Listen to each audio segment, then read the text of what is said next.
The Book of the Damned, by Charles Hoyfort, Chapter 17b. Mr. Henry Chamberlain Russell, who was usually as orthodox as anybody, I suppose, at least, he wrote Fellow of the Royal Astronomical Society, after his name tells in the Observatory, Volume 2, page 374, one of the wickedest, or most preposterous, stories that we have so far exhumed. That he and another astronomer, G.D. Hurst, were in the Blue Mountains, near Sydney, New South Wales, and Mr. Hurst was looking at the moon. He saw on the moon what Russell calls one of those remarkable facts, which being seen should be recorded, although no explanation can at present be offered. That may be so. It is very rarely done. Our own expression upon evolution by successive dominants and their correlates is against it.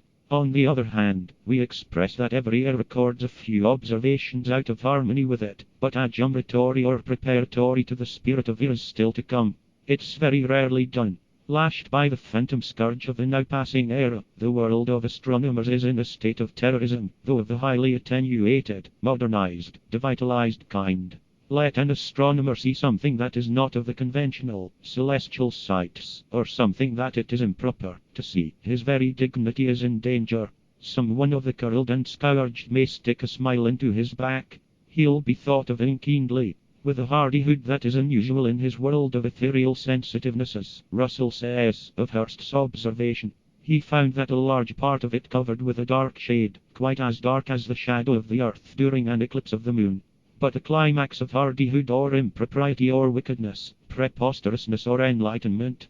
One could hardly resist the conviction that it was a shadow, yet it could not be the shadow of any known body. Richard Proctor was a man of some liberality. After a while we shall have a letter, which once upon a time we'd have called delirious. Don't know that we could read such a thing now, for the first time, without incredulous laughter, which Mr. Proctor permitted to be published in Knowledge. But a dark, unknown world that could cast a shadow upon a large part of the moon, perhaps extending far beyond the limb of the moon, a shadow as deep as the shadow of the earth. Too much for Mr. Proctor's politeness. I haven't read what he said, but it seems to have been a little coarse. Russell says that Proctor freely used his name in the Echo of March 14, 1879, ridiculing the observation which had been made by Russell as well as Hurst. If it hadn't been Proctor, it would have been someone else, but one notes that the attack came out in a newspaper. There is no discussion of the remarkable subject, no mention in any other astronomic journal. The disregard was almost complete, but we do note that the columns of the observatory were open to Russell to answer Proctor.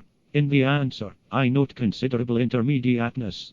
Far back in 1879, it would have been a beautiful positivism if Russell had said, there was a shadow on the moon. Absolutely it was cast by an unknown body.